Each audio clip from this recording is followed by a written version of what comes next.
I gave my parents a luxurious one. We tripped to Europe with me when I picked them up to go to the airport. They told me they decided to go with my jobless sister instead of me. My mother smiled. Your sister needed some rest, so we decided to take her. I didn't say anything. They had a big surprise when they landed in Europe. You're late, my mom said as she stepped out onto the porch, pulling her suitcase behind her. I glanced at the clock on my dashboard. It was 6:02 a.m. 2 minutes late, Mom, I said, forcing a smile. I got out of the car to help with the luggage, but then I saw her, my sister, Lauren, emerging from the house with her own suitcase in tow. My smile froze. What's going on? I asked, trying to keep my voice steady. My mom turned to me here, expression far too cheerful for the situation. Oh, Violet, we decided Lauren should come instead of you. She's been so stressed lately and she really needs this trip. My chest tightened instead of me, Mom. I've been planning this for years. I paid for everything. She waved her hand dismissively as if I just pointed out something trivial. And we're grateful, sweetheart, but you're always working so hard. You can take another trip later. Lauren needs this right now. Lauren didn't even have the decency to look guilty. She just smirked, shifting her weight onto one hip. Thanks for understanding, sis, she said, her tone dripping with fake gratitude. I stared at the two of them, my heart pounding in my chest. My dad shuffled out a moment later, avoiding eye contact as he handed me his suitcase. This is unbelievable, I said, my voice shaking.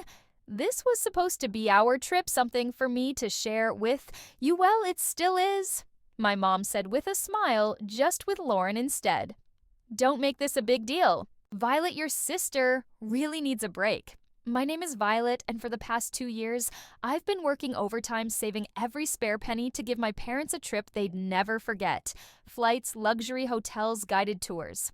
I planned every detail down to the last dinner reservation, but as I stood there in my parents' driveway, watching my sister get into the back seat of my car, I realized something I'd been avoiding for years.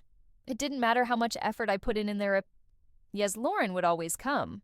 First, I clenched my jaw, biting back the sharp retort sitting on the tip of my tongue. Instead, I forced a tight smile and opened the trunk lead and get going. Then I said, my voice flat. If they wanted to prioritize her over me, fine, they could go with her, but I wasn't about to let them enjoy it. The drive to the airport was suffocatingly quiet, except for Lauren's incessant chatter. Oh my gosh, Mom, did you see that? TikTok about Paris. I can't wait to go shopping there. Do you think we'll have time for that? Or will the tours take up the whole day? My hands gripped the steering wheel tighter as I stared straight ahead, forcing myself not to say anything. My mom chuckled softly. Of course we'll have time. We'll figure it out when we get there. I bit the inside of my cheek. When we get there, they didn't even seem to notice I wasn't part of that we anymore. At one point, my dad cleared his throat. Thank you for driving us, Violet. I know this probably feels unusual. I glanced at him in their view mirror. Unusual, that's an interesting way to put it. Dad, he didn't respond. He just shifted uncomfortably in his seat, probably wishing he hadn't spoken at all. Lauren leaned forward from the back seat, her voice grating. You're not mad, right? I mean, this is really big of you letting me go. I could never have afforded this on my own. I clenched my jaw and forced a tight smile. Of course, Lauren enjoyed the trip by the time we pulled up to the airport. Drop-off zone of me patience was hanging by a thread as I helped unload their luggage. My mom gave me a hug. Thank you for understanding. Sweetheart, this means a lot to us and to Lauren. I nodded stiffly. Sure, Mom, Lauren beamed as she wheeled her suitcase toward the entrance. Thanks, Violet. You're the best. I stood there watching them disappear into the terminal, my chest tight with anger and hurt. The ride back home was a blur. I replayed the conversation in my head over and over, each word cutting deeper than the last. This means a lot to Lauren. You're not mad, right? You're always working so hard. I parked in my driveway and sat in the car for a few minutes, gripping the steering wheel until my knuckles turned white. Then, without a second thought, I marched into the house, pulled out my laptop and logged into every travel account I'd used to book the trip, hotel reservations, canceled tours, funded airline upgrades. Nope. I stared at the confirmation emails piling up in my inbox, feeling the tightness in my chest start to ease. They wanted to take Lauren instead of me, fine, but they wouldn't be staying in 5-star hotels or enjoying private tours on my dime. When I closed my laptop, a sense of satisfaction settled over me. They could explain themselves to the front desk staff. In Paris. I was done being their doormat. The call started as soon as their flight. Landed, my phone buzzed repeatedly as you unpacked my suitcase, the one I packed. So carefully for a trip that was no longer mine, the irony wasn't lost on me. I hung up my dresses and neatly placed my shoes back on the shelf. The buzzing continued, filling the room with its relentless vibration. I sighed, picking up the phone and glancing at the screen. My mom's name flashed across, it accompanied by several missed calls and texts. I unlocked the phone and scrolled through the messages.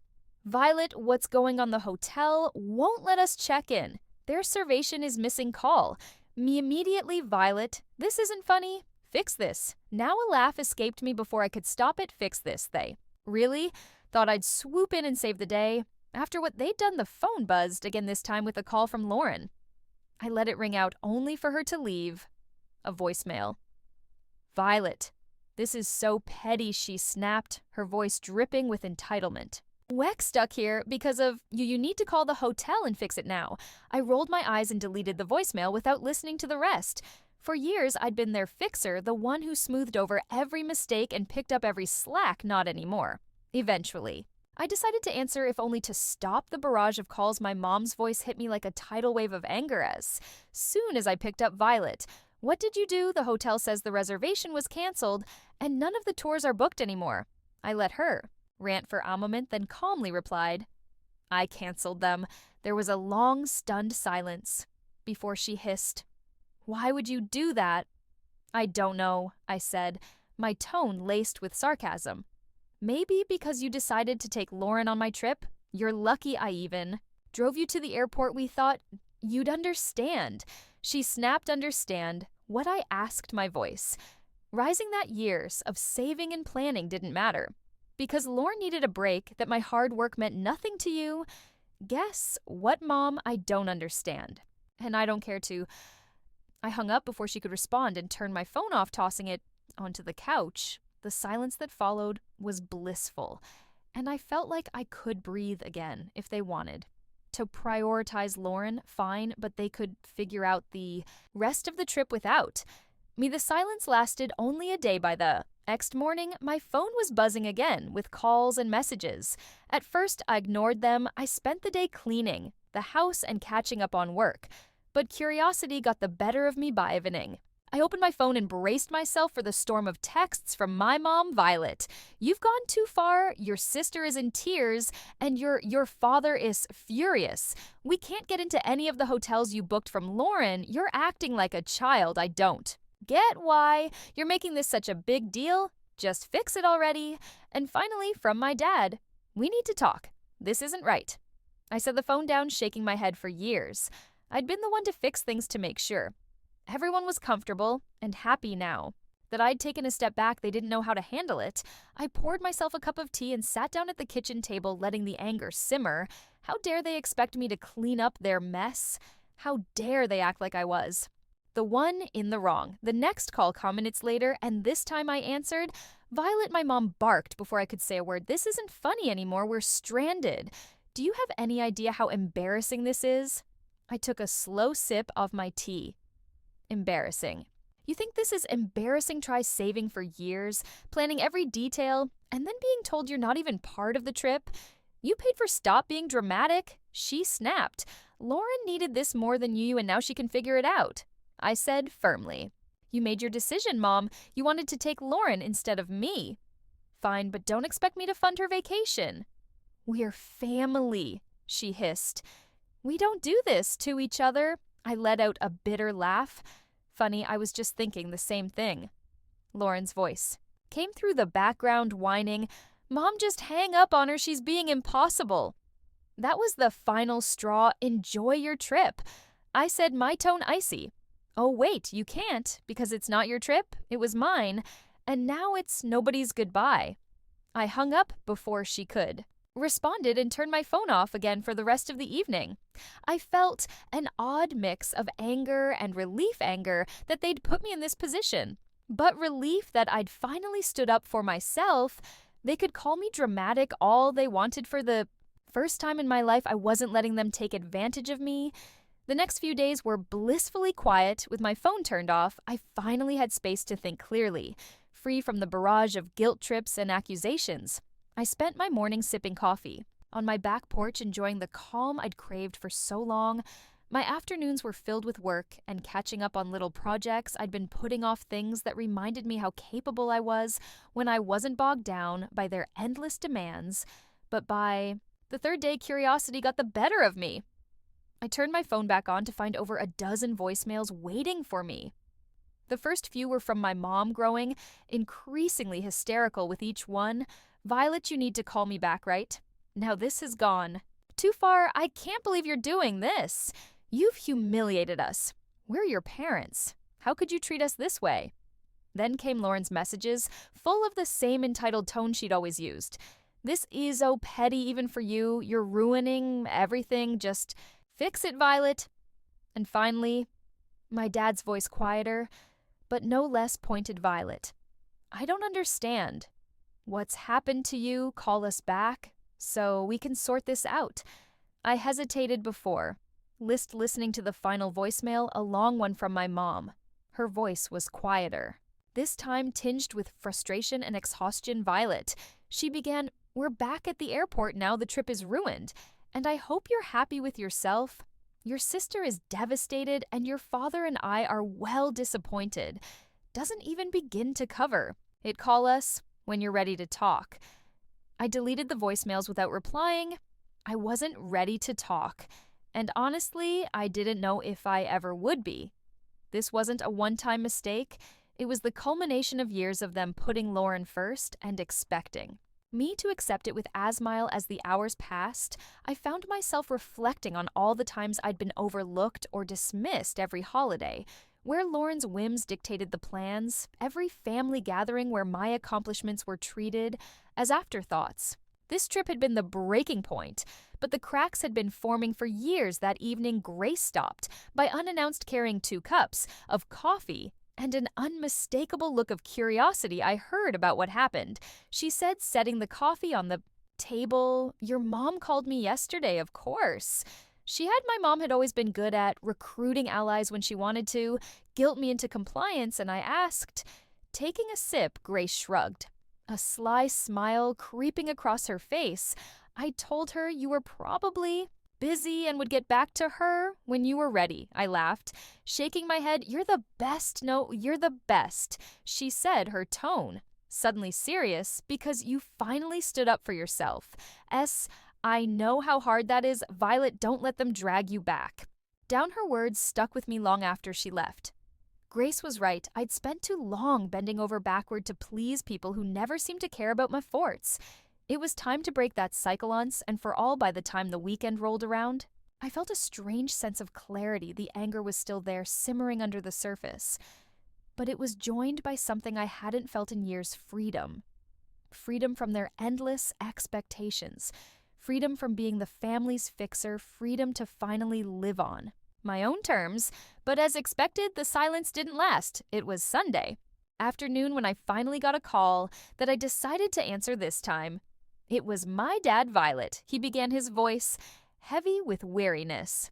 "Your mom wanted me to call. She thinks you can listen to me. Go on," I said.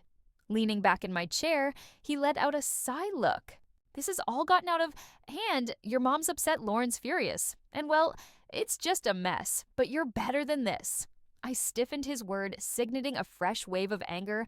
"Better than what? Dad's standing up for myself, refusing to let you walk all over me." Again, that's not what I meant. He said quickly, "It's just, you've always been their reasonable one, the one who keeps everything together. This isn't like you." I laughed, a short, bitter sound. "You're right. It's not like me because I'm not bending over backward to clean up your mess." He paused, and for a moment, I thought he might finally see my side of things. But then he said, "You're punishing the whole family over one decision. Is that really fair? I repeated my voice. Rising, you want to talk about fair? Was it fair when you and Mom decided I wasn't important enough to be part of the trip I planned? Was it fair when you replaced me with Lauren like I didn't matter? That's not what we were trying to do, he said, his tone defensive. Now we just thought Lauren needed it more? Of course you did. Is napped.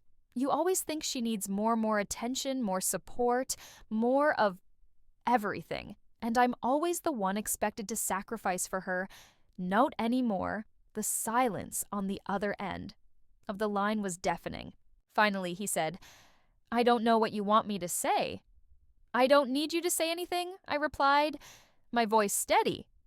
I just need you to understand that I'm done being the afterthought from now on. I come first. Violet, goodbye, Dad.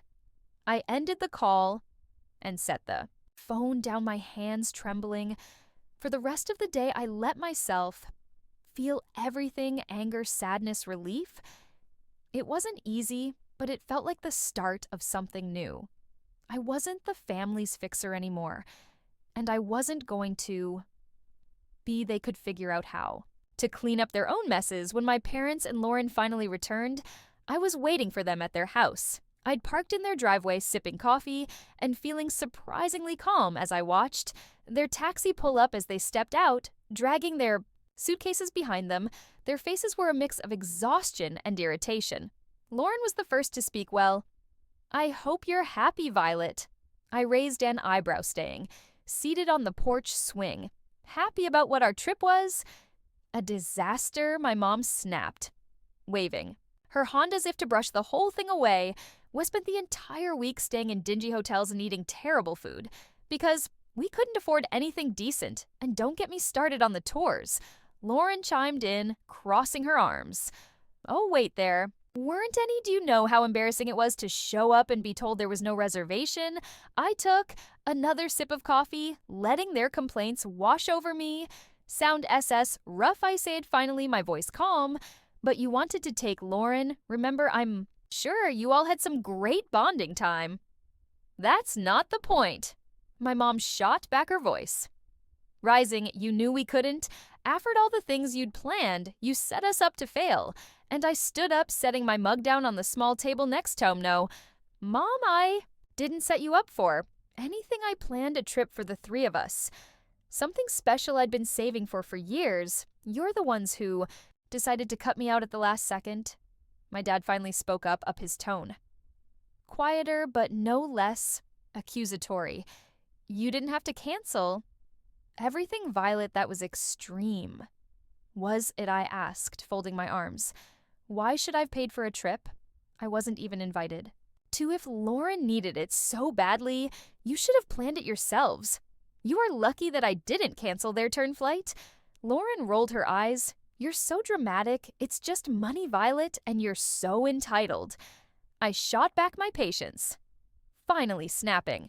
Do you have any idea how much work and sacrifice went into planning that trip, or do you just assume things magically appear for you because someone else takes care of it? They stood there stunned into silence. For a moment, I've spent years being their responsible. 1. I continued, my voice steady but firm. The one who fixes things, plans things, makes sure everything runs smoothly, and you've spent just as long taking it all for granted. That's not fair. My mom started, but I held up a hand to stop her. No, Mom. What's not fair is how you treated me. You chose Lore over me like always. So I chose to stop being your doormat. You didn't want me on the trip, fine, but you don't get to enjoy the benefits of my hard work without me. I grabbed my bag from the porch swing and turned to leave. I'm glad you're back safely, but don't expect things to go back to the way they were. I'm done. As I walked to my car, I heard them calling after me. Their voices a mix of anger and guilt. But I didn't look back. The drive home from my parents' house felt strangely peaceful. For years, every visit had left me emotionally drained. But this time, I felt lighter. I'd finally said everything I'd been holding in. And for once, I wasn't worried about their reaction. When I got back to my house, I made a cup of tea, and sat on the couch, replaying the confrontation in my head. They'd been so sure I'd fold that I'd give in like always, but watching their stunned faces as I walked away was a reminder of how much I'd changed. They could be angry, hurt, or embarrassed. It didn't matter anymore. I was done living my life to meet their expectations. The next day, I got a call from Grace how to go. She asked, not bothering with pleasantries. I laughed, leaning back against the kitchen counter. Exactly like you'd imagine their furious Lawrence pudding, and Mom is probably trying to figure out how to guilt me back into line. Grace let out a snort. Let her try. You've got a backbone now, and I'm here to make sure it stays in place. I grinned, grateful for her unwavering support. Thanks, Grace. I mean it. You've been my rock through all of this. Anytime. She said, her voice softening. So, what's next for you now that you're not playing family fixer anymore? That question had been circling in my mind since the confrontation. What was next? For years, so much of my energy had been poured into trying to please my family, trying to earn their approval now that I'd let goof that burden. The possibilities felt endless and a little intimidating. I don't know yet. I admitted, but I feel like I get to decide. Not them, not anyone. Else just me sounds like the start of something amazing, Grace said, and I could hear the smile in her voice. Over the next few weeks, I started making small changes that felt big in their own way. I redecorated my living room, swapping out the hand-me-down furniture from my parents for pieces that felt uniquely mine. I spent weekends exploring local cafes and parks, things I'd always meant to do but never made time for. And I started journaling, writing down my thoughts and dreams without filtering them through the lens of what anyone else might think. Each small step felt like reclaiming a part of myself I hadn't realized. I'd lost one evening, I sat down with my Andopine, the spreadsheet I'd used to plant. The trip the canceled reservations stared back at me, and I didn't feel a pang of regret. Instead, I felt a surge of determination that money had been meant for a once-in-a-lifetime experience, and I wasn't going to let it go to waste closing the spreadsheet. I opened a new browser tab and typed solo travel ideas. A few weeks after my parents' return, I booked a solo trip to Italy. It wasn't the same itinerary I'd planned for them, and it wasn't about proving a point anymore. This was for me a chance to celebrate my independence and finally put myself first. The moment I landed in Rome, I felt a surge of excitement and nervousness.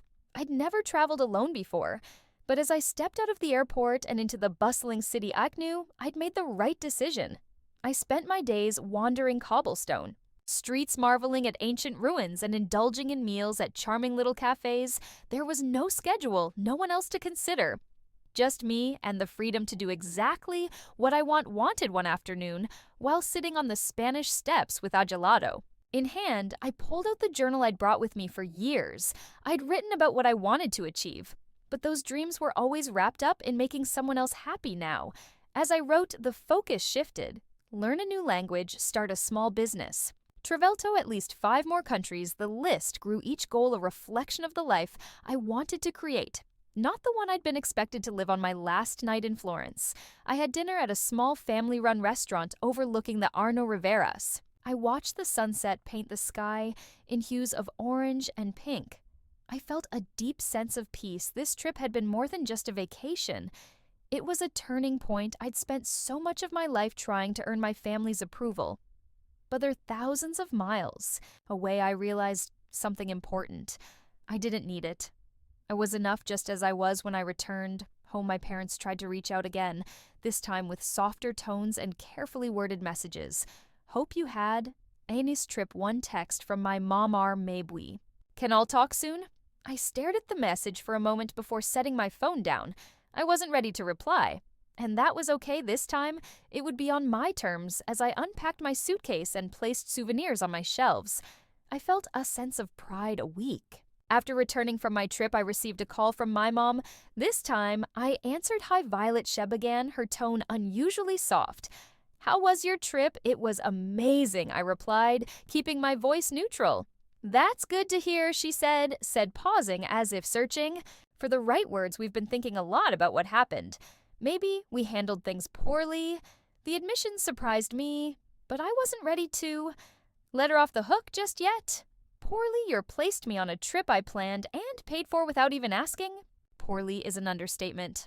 I know she said quietly, "Your dad and we didn't realize how much it would hurt you and Lauren." I asked, does she feel bad too? Or is she still blaming me for ruining her vacation? Shek upset, my mom admitted, but I think she knows. No, she could have handled things better. I sighed, leaning against the counter. Mom, this wasn't just about the trip. It's about years of putting her first and expecting me to pick up the slack. I'm not doing it anymore. I understand, she said after a moment. We're going to try to do better. We don't want to lose you. Her words tugged at something deep inside me.